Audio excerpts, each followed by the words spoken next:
When we're cleaning data, sometimes the cleaning step we want to perform will require multiple steps. For example, if we want to extract digits from a string and then convert it from a string to a numeric, we can write a Python function to perform these steps and apply it across rows. Let's check out how to use apply.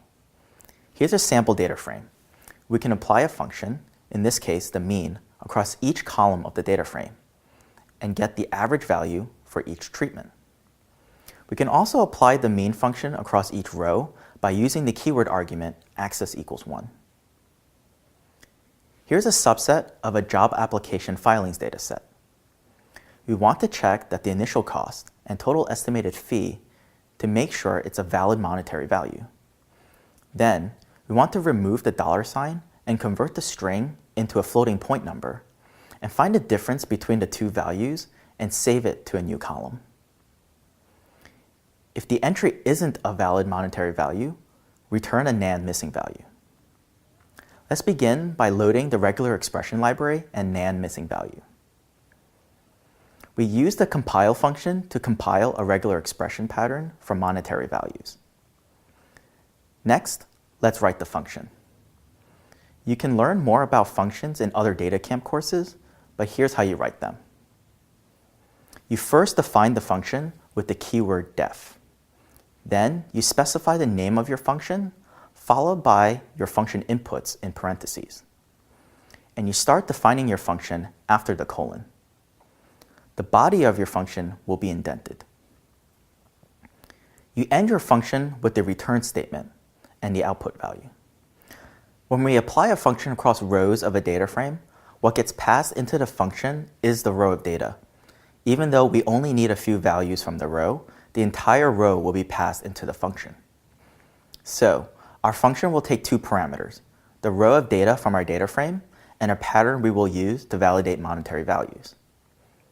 We can get the initial cost and total estimated fee values by slicing the row, and we can write an if statement to make sure the values are valid. We are using the pattern.match to take the compiled pattern we've passed into the function and checking to see if the pattern matches the value we give it. We convert the result into a true-false Boolean value. We use the Python AND operator to make sure that both the initial cost and the total estimated fee are valid monetary values before proceeding.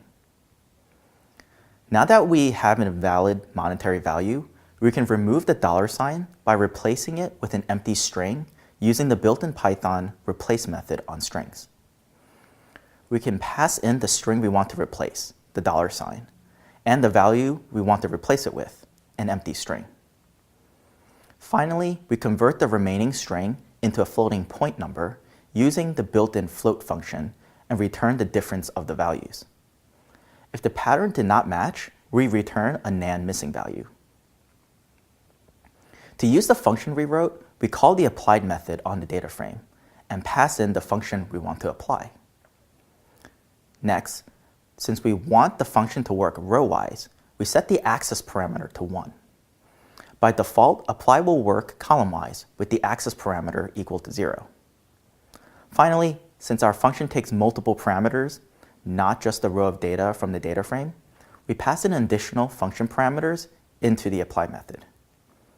Here, the pattern parameter from our function diffMoney will be given the regular expression pattern we wrote earlier.